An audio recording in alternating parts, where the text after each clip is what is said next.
Word of God is alive and powerful, sharper than any two-edged sword, piercing even to the dividing asunder of the soul and the spirit, and of the joints and the marrow, and is a critic of thoughts and intents of the heart. Hebrews 4:12. All Scripture is God-breathed and is profitable for doctrine, for reproof, for correction, for instruction in righteousness, that the man of God might be mature, thoroughly furnished unto all good works. 2 Timothy 3:16-17. Study to show thyself approved unto God, a workman that needeth not to be ashamed, rightly dividing the word of truth. 2 Timothy 2:15. Mag-aambot ta. Amahan mo nga Diyos, niningatak na sa kabuntagon, kami magadol nga na kanimo, mag-paubos diya sa imong kabubuton. Salamat, Father God, sa opportunity, sa pag-simba kanimo, pag-fellowship nga na kanimo, pag-alagad nga na kanimo, pagtuon sa imong pulong. Mabanay kami, nining mubok nga panahon sa pagtuon, naghangyo kami sa teaching ministry of God, the Holy Spirit. Salamat nga imong lamdagan ang among mga panghuna-huna, patagan kami dugang kaalam. Kining tanan akong natugyan, ginapasalamatan nga madawat, pinagi lamang sa pangalan ni Kristo Jesus. Amen. Okay, so nakita karon diri sa actually peace and confidence, no? Nauman na to ang edification complex of the soul sa Milabay, no? Pwede na to atagan o reviews mo kadyo.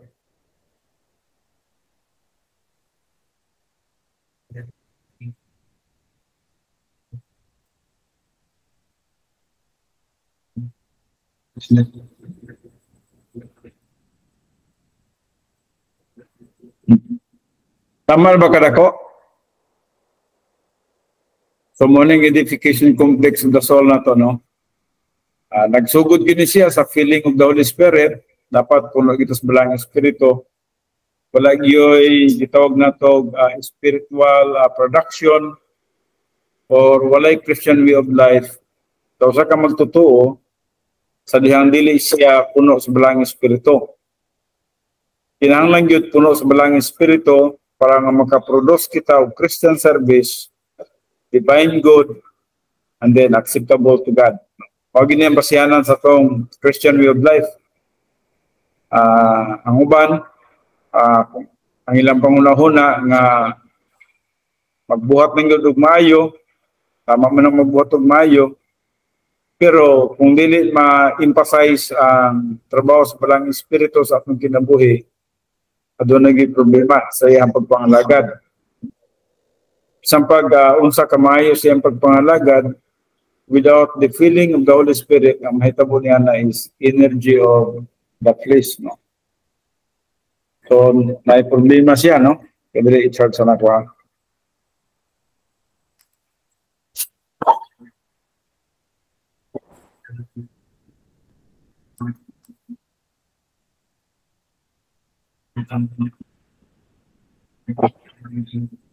So, diri gyud nagabase ang ato ang Christian way of life sa gahom sa balang espiritu sa atong kinabuhi. And then, ang first floor dayon, mo na ning gitawag na tong doctrinal orientation, the correct perspective of your purpose and destiny in the plan of God. Ano yung doctrinal orientation, no? Dapat insakto gyud ang imong panglantaw sa imong katuyuan, no? O sa man sa imong destiny diha sa plano sa Diyos. And then number 2, humility. There is no wisdom without humility. Dili pwede ang usa ka tawo nga mag-improve o mag-develop without humility, no?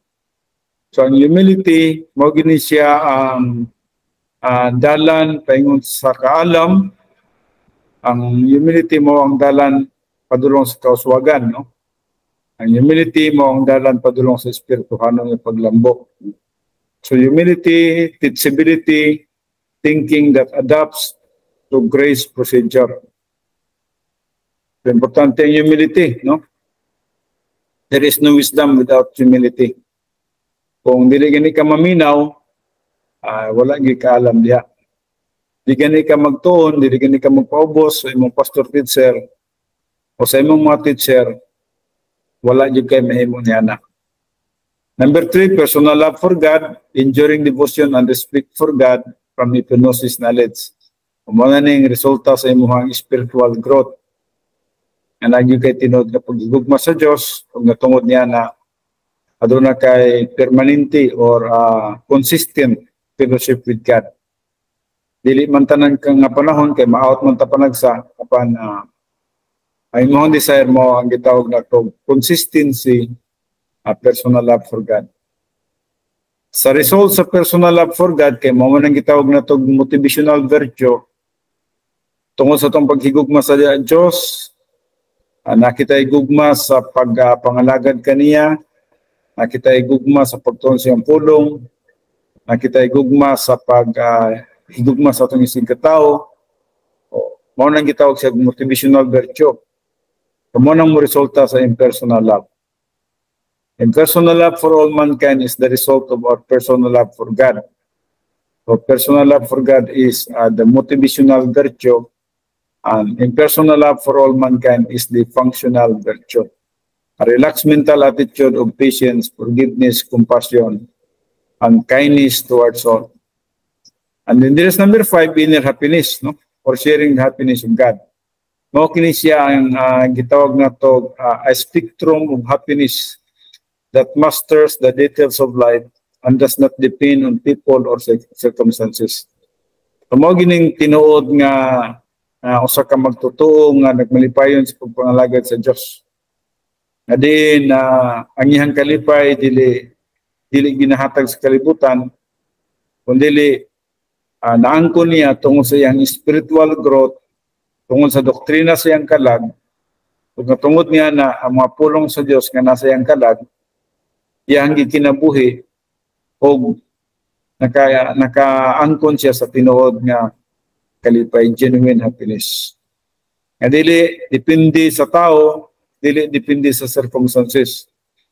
Kaya usahay ang tao, ang kalipay sa tao, nagdepende sa tao, kung nagdepende sa circumstances. Ipasabot nining depend on people or circumstances. Usahay, atong nakita, ang kalipay sa usa ka tao, kung ang tao maayo sa iya, so malipayon siya. O ang circumstances, kung ang circumstances maayo, halimbawa nakagraduate og college, lipay siya, no? O nakadaog og luto, lipay na siya niya na, no? So depende siya sa circumstances. Pero ang usa ka magtotoo nga nagatubos pagkahamtong, wala nagadepende sa tao, bisan man ang tao atong nakita wala magkabang kaniya, bisan man ang tao wala nag-cooperate sa iyaha, bisan man ang tao nagpabadlong sa iyaha. Sa sulod sa atong kinabuhi, adunay gyud kalipay tungod kay dili ta dependent sa tao. Dili po ta dependent sa circumstances tungod kay isang magbad ang circumstances, in everything give thanks ta. All things work together for good ta. So, ang usa ka magtutuong edified sa iyahang kalag, mabitaw ng gitawag edification complex of the soul, edified sa iyahang kalag, nagit siya niining inner happiness. Ang inner happiness niya, wala nagadepende sa tao, wala nagadepende sa circumstances. So a completed edification complex in the soul produces the capacity for the divine viewpoint of life. Ano isa, no? So a completed edification complex in the soul, nag-produce siya the capacity for the divine viewpoint of life. So the edification complex is the backbone of the soul and the bridge to the super grace life. So muna gitawag na to. Once nga nagani kanining edification complex of the soul, nagpasabot na dyan ka sa spiritual maturity, super grace life. Muna ang imong kinabuhi, di maapektuhan sa bisang kinsang tao ng imong matubangan, dili maapektuhan sa unsang circumstances, kundi nagadepende ikaw sa imong spiritual maturity. Super grace life is equivalent to spiritual maturity. Or super grace life, nagpasabot na nagtubo kita o naghamtong kita sa ating spiritual na pagkinabuhi. So, dili kita karon sa peace or confidence. Thou wilt keep him in perfect peace, whose mind is stayed on thee, because he trusted in thee. So, muna usa ka magtotoo, no? Ang usa ka magtotoo nga nagatubo sa iyang confidence diya sa Ginoo. So, nasa kalinaw, nasa hingpit ng kalinaw, perfect peace. Ang iyang mind, kanunay nga nagpabilin diya sa Diyos, occupied with God, occupied with Christ, at tungod kay makamao siya nga mosalig ngadto sa Diyos. So the mind fixed on Christ, no? Ang iyang pangunahuna naka-fix kay Christ. Occupation with Him is the basis for perfect peace. You can neither know Christ nor love Him apart from doctrine and the right love. Only the consistent daily intake of Bible doctrine can produce the peace of God which passeth all understanding. So that doctrine shall keep your hearts, that means garrison, no? Iyang bantayan, garrison your hearts, right lobes, and minds, left lobes, through Christ Jesus. Morning gisgutan sa Philippians 4:7. So kay kalinaw, kay ginagwaldihan man imong hearts and minds. The word peace, irony, has the connotation of prosperity, benefit, welfare, and tranquility. Morning irony. This peace reflects the transfer of gnosis doctrine stored in the left lobe of the soul to epinosis in the right lobe of the soul of the super grace believer. Peace from God in the super grace life acts as a stabilizer for all kinds of circumstances encountered in the Christian life. So perhaps you do not realize it, but there are dangers in prosperity as well as in adversity. So mo gining bantayan na to. Kasi duha ka buok ni naghasmag na to prosperity or adversity. Isip mga magtotoo, matagaron o gunya, kung das maganta o prosperity, usay malipat na taba, no?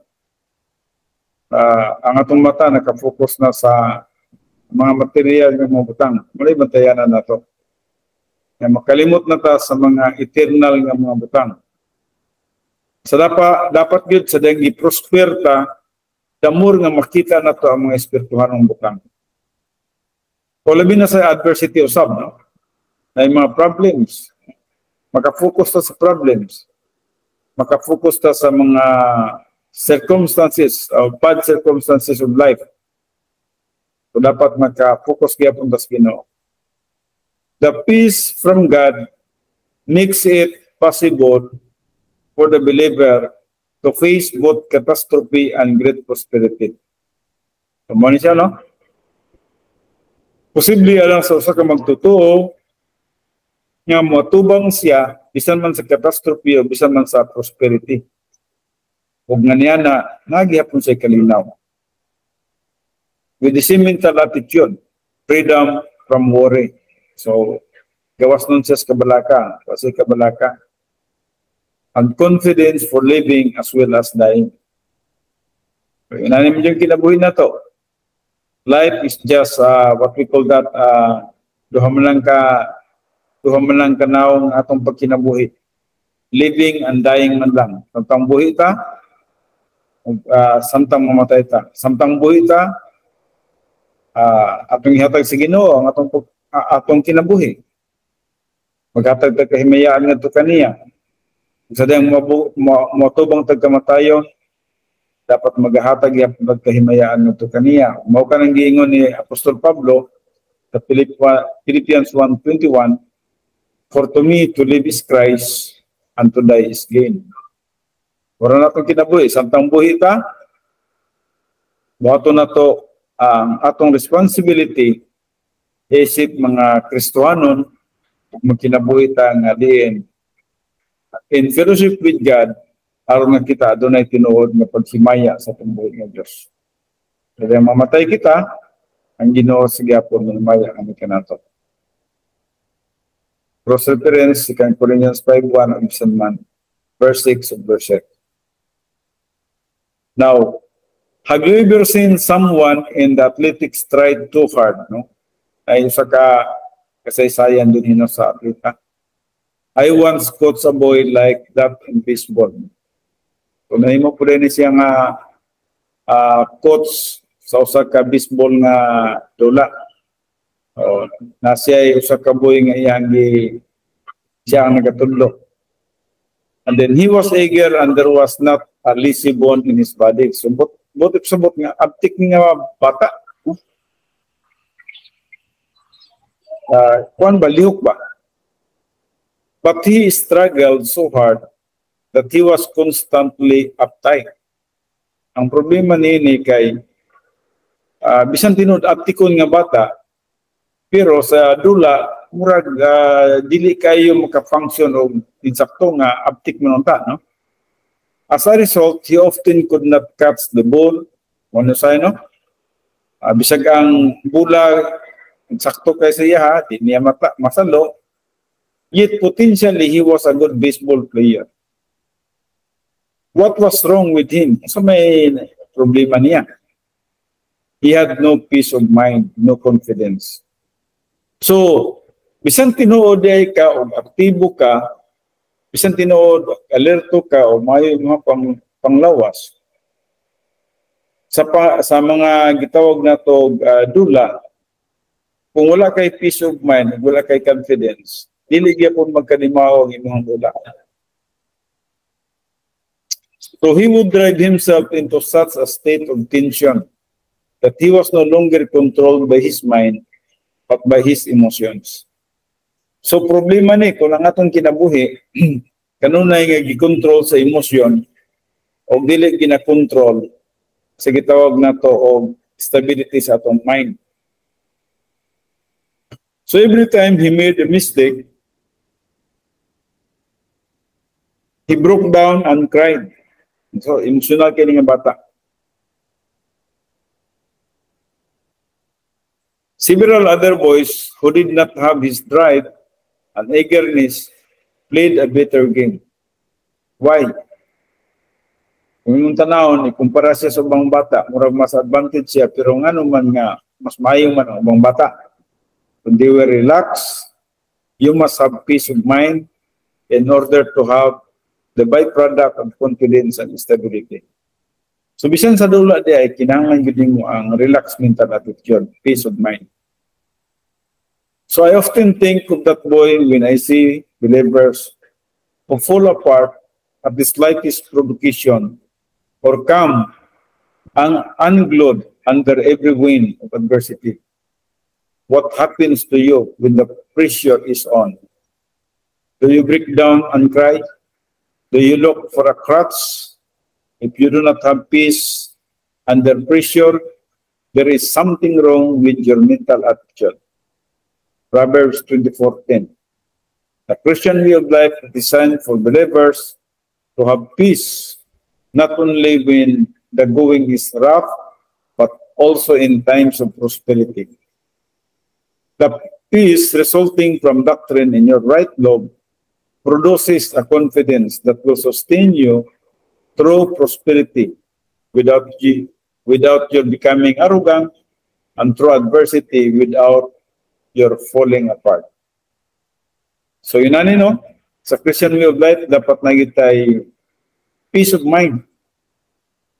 Magdepende ta sa itong emosyon, dili gyud magkadimao ang atong Christian way of life. There is stability. For God hath not given us the spirit of fear, but of power, and of love, and of a sound mind. That means stabilized mind. 2 Timothy 1:7. The stabilized mind is the direct result of the tranquil mind. a mind free from worry or fear. Fear is human viewpoint caused by a lack of faith risk. Paul demonstrated a maximum stabilized mental attitude under pressure. He exhorted Thessalonians to have the same steadfast attitude in the face of adversity. Sa 2 Thessalonians 2 verse 2a, that ye be not soon shaken in mind, or be troubled, neither by spirit, nor by word, nor by letter, as from us. Now, one of the most impressive examples of stability in modern history is that of General Robert E. Lee during the Battle of Gettysburg. Now, the most decisive battle of the war between the states. Everything was about to collapse for the Confederacy. Officer after officer reported in General Lee, my division does not have many men left. My regiment, my battalion, my company is wiped out. We are out of ammunition. So, kuya no, kung inani ang panghitabo, o kung ikaw ang commander, o kung dili ka relax, wala, nag-collapse sa mong tanan. But after its disastrous report, Lee, muna siya ang General, no? General Robert Lee, would answer that is, mato pa niya, Lee would answer, that is all right. I will take the responsibility. Take the remnants of your force and move south and form up with General, and so on. He remained completely calm and stable as he issued orders. Kung walay tao nga magdumala sa tuwa, especially sa mga sundalo, kung walay magdumala nga kalmado lamang, sa ingunani nga kahintang, wala na magpanik ng tanan. Gubat gud ni, no? Nya daghan nagpatay sa imong mga tauhan. Pero kung kalmado ka lang, makahuna-huna gihapon kag maayo, makaisip kag maayo kung say buhaton, kung say posisyon, asa mubantay, asa mudagan. So makaplastar gihapon ka. Pero kung wala kay peace of mind, wala gyud, no? Pildi gyud mas panggubatan. So stability is judged by the overt act. But behind every decision and command given by General Lee was a mental attitude that produced the stability for the situation. So doon na siya mental attitude, bisan man sa situation, stable ang iyang mind. Ini si General Lee. So it is not what you do that stabilizes circumstances, it is what you think. So nagadepende gid sa atong panghuna-una. Mao kana sa atong Christian way of life, depende sa atong panghuna-una. Kung relaxed mental attitude ta, maka-perform ta og maayo sa atong Christian way of life. A person who can think under pressure is one who has a stabilized mental attitude. Ug mo nang gitawag na to poise.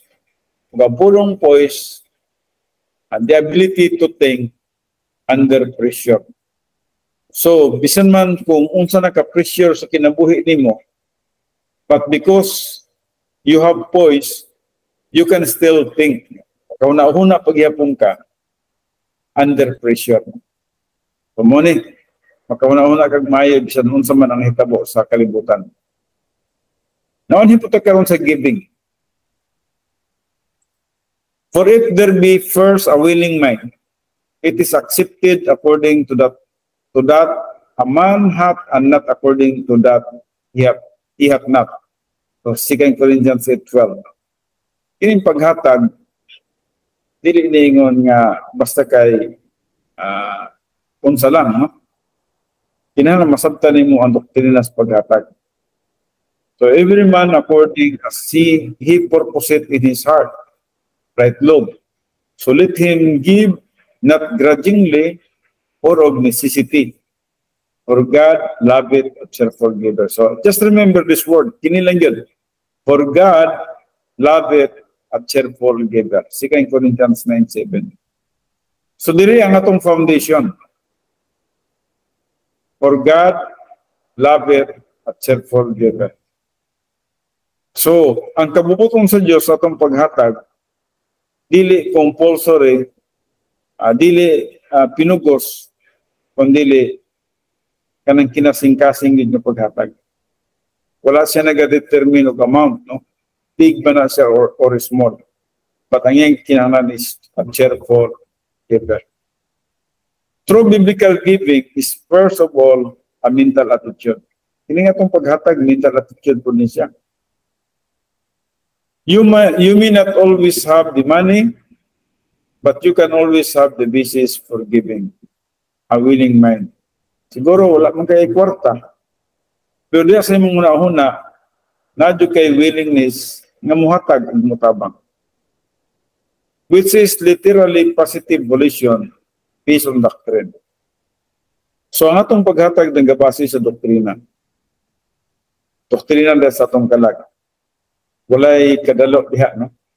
Wala dili pinugos ang atong paghatag, kundi dili kinasing-kasing. This switches giving from what you gave as an offering to what goes on in your right lobe. The amount of money you give is not important. Dili importante kung unsa kadako o unsa kantidad. The Bible never states the quantity to be given, but the quality of your mental attitude. Mga limbasyan no?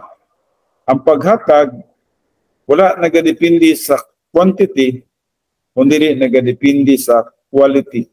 The quality of your mental attitude in giving.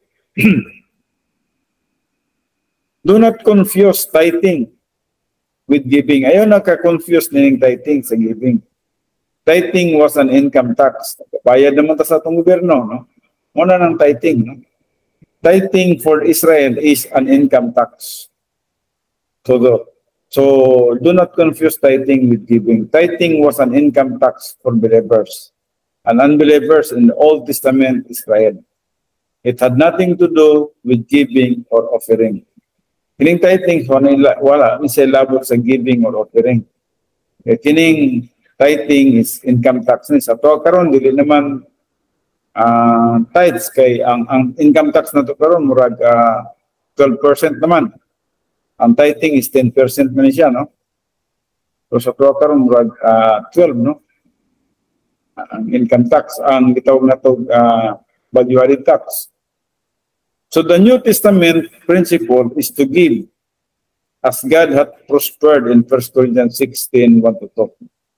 So gamitan gini siya, no? The New Testament principle, unsay prinsipyo diri, is to give as God hath prospered. Kung nagapanalangin ang Diyos sa imuha, yes, ihatagan ka niya ng panalangin na naipurpose ang Ginoo para nga magmalipayon kung kas paghatag. Muna 1 Corinthians 16:1-2. So kung gusto kang muhatag, ang Diyos mag-prosper sa imuha. In some cases, that could be 90%, while in others, it could mean 1%. Nowhere does the Bible say that anyone is to deprive his family of the necessities of life in order to give 10% or any percent. The next time you are led by the Lord to make an offering, remember that the basic principle of giving is what you think, the quality of your thinking. Muna, ang basihanan sa paghatag. As long ang imong thinking is correct, as long ang imong panghuna-huna, ang motivation is correct, muna na ang sekreto sa paghatag. Suppose you think something like this. I saw Smith put $50 in the plate. I know that if I don't come through with the same amount, my name will be mad around the church. So it makes me mad because I had other plans for that money. But here goes. So $50 goes into the plate. People may see how wonderful. but God sees how terrible. Para sa tao, wonderful, pero para sa Diyos, terrible. This is giving grudgingly or of necessity. This is giving for the praise of men and under pressure, and is an abomination to the Lord. If you give with thanksgiving and out of love for the Lord, 1/10 of a cent is acceptable to Him. Whereas, hundreds of thousands of dollars given with the wrong mental attitude is not acceptable. So, importante ang right thinking, no? Ang right motivation sa paghatag. Isang pag maghatag ka sa kong kwarta, kung mali mong motibo, nag-after ka sa praise sa tao, wala. Dito sa love.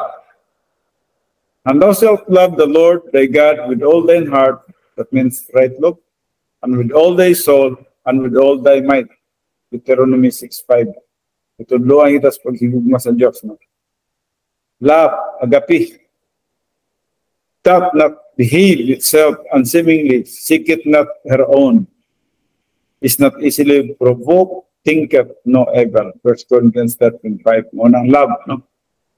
Now, the Greek word agape confirms the principle that the true concept of love in the Bible is a mental attitude. Agape, which comes from the feeling of the Holy Spirit and epignosis, knowledge of doctrine, is found only in the mentality of the soul and is the capacity to love God and people. Agape is the relaxed mental attitude of the edification complex and reflects freedom from mental attitude sins. It is impossible to sustain a relationship with the Lord or with any human being and be filled with mental attitude sins. The command to love other believers is not an order to demonstrate your love in an overt manner, nor even to love everyone with personal love. This is strictly an order to use impersonal love and to maintain a relaxed mental attitude. Agape is the divine viewpoint that will prompt overt manifestations of either personal or impersonal love. 1 Corinthians 13:4-8. Kumisa na sa 1 John 4:11 or 1 John 4:19. Now, there is a 2 Corinthians 10. No? The mental attitude dissertation. Maning giisugutan, no? Makonflict sa atong mga panghuna-huna. The mental attitude dissertation. 2 Corinthians 10 is one of the great mental attitude passages in the Word of God that relates the spiritual conflict to our thought pattern. Now I, Paul, myself beseech you by the meekness and gentleness of Christ, who in presence am base among you, but being absent, am bold toward you. 2 Corinthians 10:1. The word meekness means gentleness of mind, and is a word for a mental attitude of grace. Gentleness is literally graciousness. For the application of grace, at the very outset of this passage, the Apostle Paul cites the tremendous grace orientation of our Lord Jesus Christ. Why? The critical mental attitude of the Corinthian believers toward Paul was a satanic attempt to destroy Paul's own mental attitude of grace orientation. In this passage, Paul answers his critics in the Corinthian church. He was not going to turn the other cheek when they were attacking the authority of his apostleship as a way to discredit him. He writes to them as a man with the authority to settle the dissension. The last phrase of verse 1 is generally misunderstood. Paul not only fights back, but he sarcastically quotes his critics. He caustically remarks that this legalist claim he is obsequious and timid. And the word obsequious means compliance. No? He is obsequious and timid. The word timid means hesitant, no? So, legal is clean, he is obsequious and timid in their presence, but bold and courageous in his epistle. This is a reference to the epistle of 1 Corinthians, in which Paul wrote blistering exhortation to the Corinthians believers concerning their carnality. So the word blistering, murag ilahalang gipadako hinono, ang pagdaig sa mga Corinthians nga di nagkinabuhi diya sa carnality. So 2 Corinthians 10 verse 2, but I beseech you that I may not be bold when I am present with that confidence, wherewith I think to be bold against some, which think of us as if we walk according to the flesh, 2 Corinthians 10:2. Paul is requesting that his critics have a change of mental attitude to grace orientation. Dapat ma-change tayo sa grace orientation. Yung grace orientation man gud mihilabot, no? Grace orientation nagrespeto sa privacy sa usa ka tawo. Grace orientation dili mangaway, no? Grace orientation nagkinabuhi sa pakig-fellowship kauban sa Dios. Fellowship with God. And grace orientation is the result of the feeling of the Holy Spirit. So dapat maunta niya ito, ano? Mental attitude to grace orientation. Dapat ma-change ang atong mental attitude to grace orientation. Atong grace orientation, nagsabot na matinabangon ta. Nagatabang ta sa mga bulaton sa Ginoo sa atong isikataw. So the nitpicking and bullying hindered Paul from communicating doctrine. But Paul was not afraid of his legalistic critics. So he remained absent from Corinth because he preferred to return under relaxed conditions which are ideal for teaching rather than with a get-tough policy. Through doctrine, Paul had great moral courage, and whether in their presence or absent from them, he was faithful to Bible doctrine. The greatest expression of love by a pastor-teacher for his sheep is the communication of doctrine. Walang ka na ito ng mga pastor, no? Wagi na nga itong kalipay mo ang pagpakaon sa mga karnero, sa mga doktrina, o sa pulong sa Diyos. Na magpalikon kanila, magpalikon silang pagtuo. The attack of the legalists expressed their emotional revolt and reversionism, in deeming Paul overbearing and carnal. They actually ascribed to him their own condition of soul. For though we walk in the flesh, that means human body, we do not war in the angelic conflict after the flesh, no? Kaya wala ta nakigubat pinagi sa unod, but according to the Spirit. With these characteristics, humor and sarcasm, Paul makes a play on words and uses the word flesh. No, gigamit niya ang pulong flesh diri, in both its literal and spiritual connotations. It is true that Paul's soul is walking in the sphere of the flesh, that means the human body. But it is not true that he is teaching according to the standards of the flesh, that means the sin nature. Just because Paul chose out the Corinthians does not mean he is out of fellowship. Wala na pasabot no nga tungod kay ang chose out murag iluwa niya ang mga Corinthians na na-out na siya sa fellowship. He possesses legitimate apostolic authority. Namang gud siya trabaho bilang apostles. Thus he hard-nosed teaching mo ni ang iyang kinabuhi na focus ko diya sa pagtudlo is not carnality. Wala diya sa carnality. The criticism of Paul by the Corinthians is invalid and represents the self-righteousness of human viewpoint and legalism. Our warfare in the Christian life is neither physical nor fleshly. It is spiritual. Though we live in this world, we do not engage in the spiritual conflict according to the standard of this world. In the conflict, we do not use our human energy or talents, our human personalities or ingenuity. We use our God-given assets.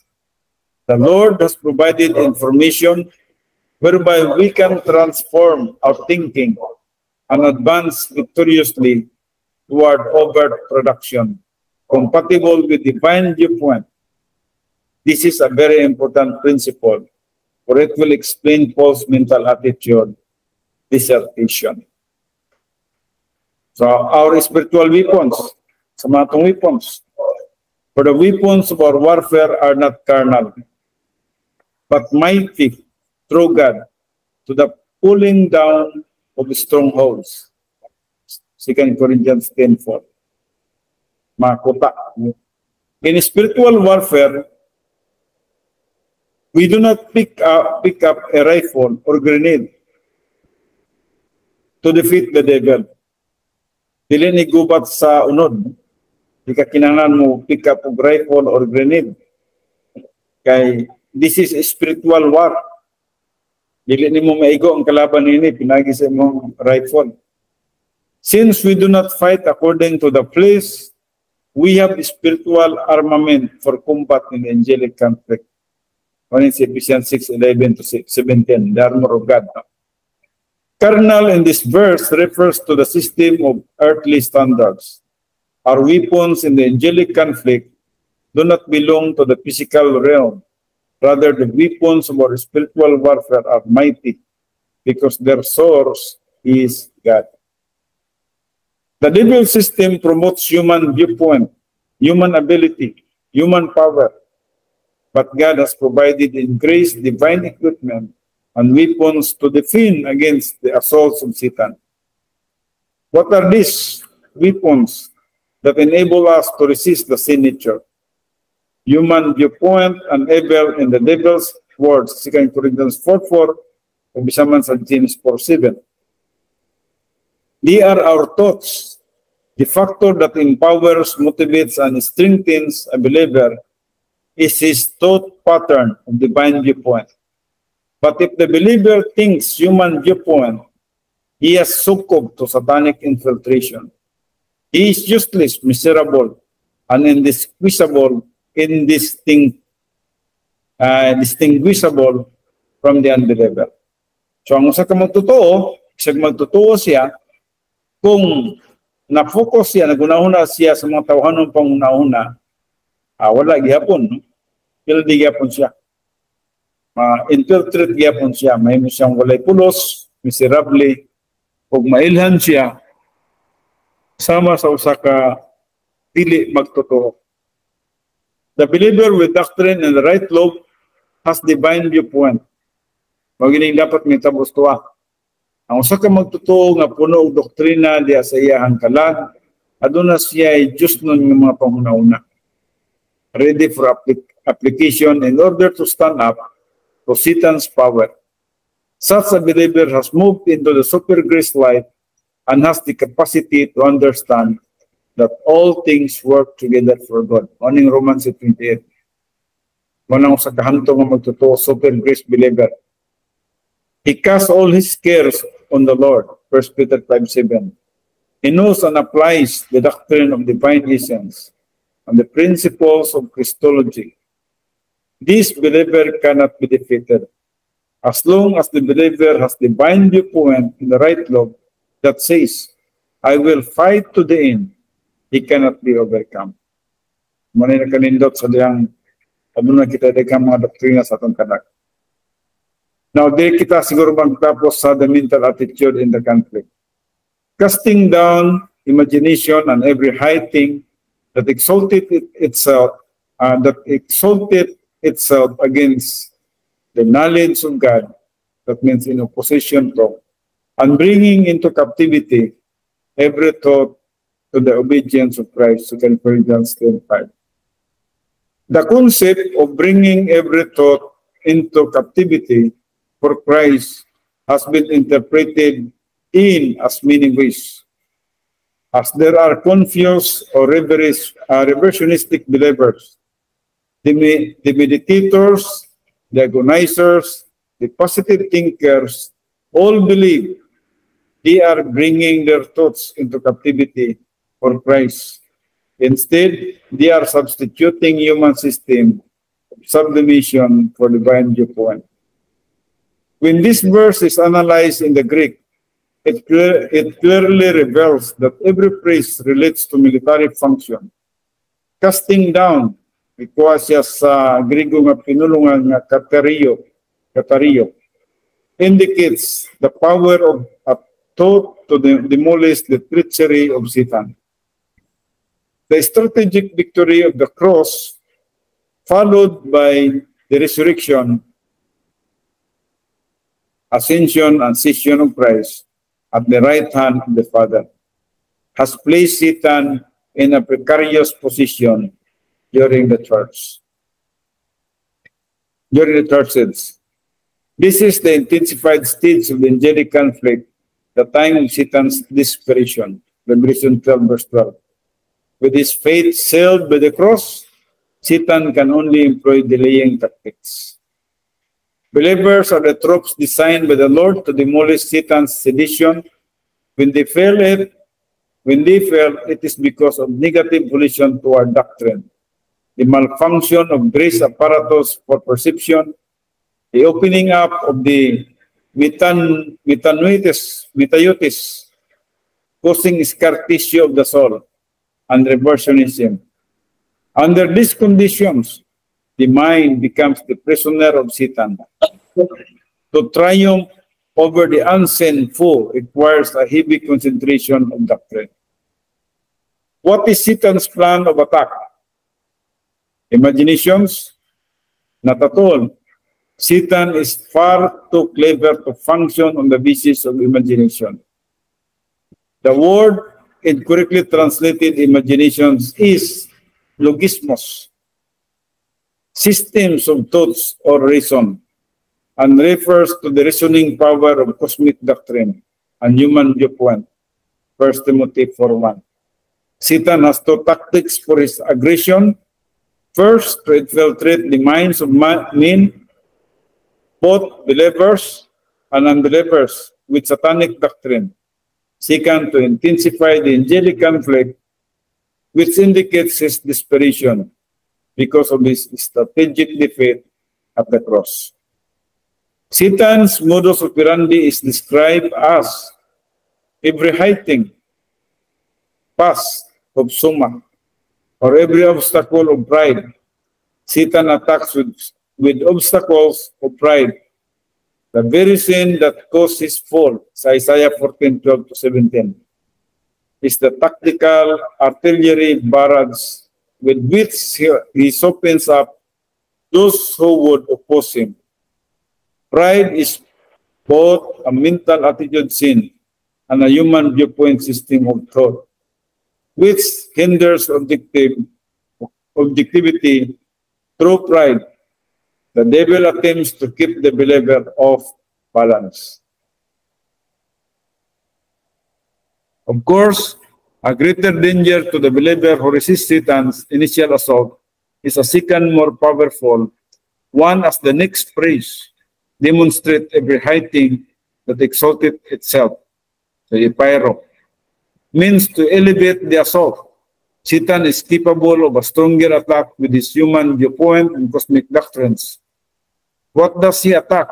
The knowledge of God, gnosis. Satan attacks the academic understanding of doctrine and the life love of the believer. If gnosis is distorted, it cannot become epinosis. If the Holy Spirit is grieved, so Ephesians 4:30, and quenched in 1 Thessalonians 5:19, gnosis cannot be cycled into the right love.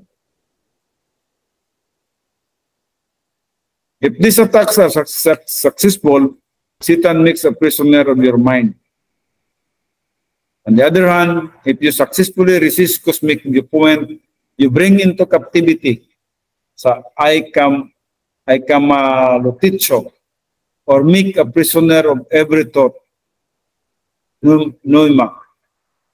Literally, every system of thought.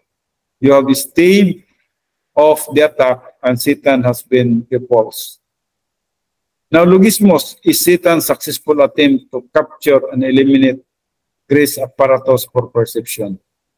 The pneuma is the believer's successful attempt as resistance. In other words, logismos denotes human viewpoint, pneuma divine viewpoint. So every system of thought sponsored by Satan can be captured by the believer and changed from logismos to pneuma through application of doctrine. Now, making a prisoner of every human viewpoint system of thought is accomplished under the principle of authority. That is obedience of pakoe. So does not connote submissiveness so much as authority. So resisting cosmic thought and every obstacle of pride, attacking against the academic knowledge of the God, and making a prisoner of every human viewpoint system of thought to the authority of Christ, 2 Corinthians 10:5. One corrected translation. 2 minutes lang, no? Muraga. Atong taginuton. The authority of Christ is Bible doctrine, the mind, thinking of Christ, 1 Corinthians 2:16. The Bible is the mind of Christ. There is a divine plan by which you can advance, outmaneuver Satan, and gain victory in the devil's world. This plan is divine viewpoint, Bible doctrine. Every battle in life can be won if you follow the divine instructions. Okay, din siguro nato pag-manon no? So if you fail to follow divine instructions, you will inevitably be overrun by the satanic attack of human viewpoint of your soul. What are some of the human systems of thought used by Satan in the attack? So, muling direct attack, no? A direct attack in the system, a person reacts to the problems and frustrations of life through anger, a fit of temper, a tantrum, or physical aggression. So, this mental attitude stems from one of the last patterns of the same nature, a provision lust, to get attention, power lust, to control people and the environment around them. Then from emotional revolt and mental attitude sense, come vindictiveness and implacability to be spiteful and seek revenge. So, time naman yun, so diri lang sa tatama, no? Atong ipadayon kining defense mechanism sa karong gabi, no? Dito sa defense mechanism karong gabi. Okay, defense mechanism. Atong page 24 ta, no? Atay duha ka oras karong gabi. I do not know kung mahuman na to ning mental attitude dynamics. Sige, mag-pray ta. Amahan na mo nga Diyos, salamat sa panahon nga gihatag ka namo karon. Salamat sa panahon sa pagkikig-fellowship, ang kauban sa mga kaanak nimo nga din positibo sa pagtuon sa imong pulong. Salamat Father God sa imong padayon nga pagtabang ka namo nga makatubo kami sa espiritual nga pagtubo, magkalambo among confidence diya sa imong pulong ug among pagkigugma anak kanimo. Tabangyan tanan mo mga kanakan, Father God, among ma-enjoy ang remaining sa among life alang nang gyud sa imong kahimayaan. Ang tanan nga dungog ug himaya ginauli namin anak kanimo pinagi lamang sa pangalan ni Kristo Jesus. Amen.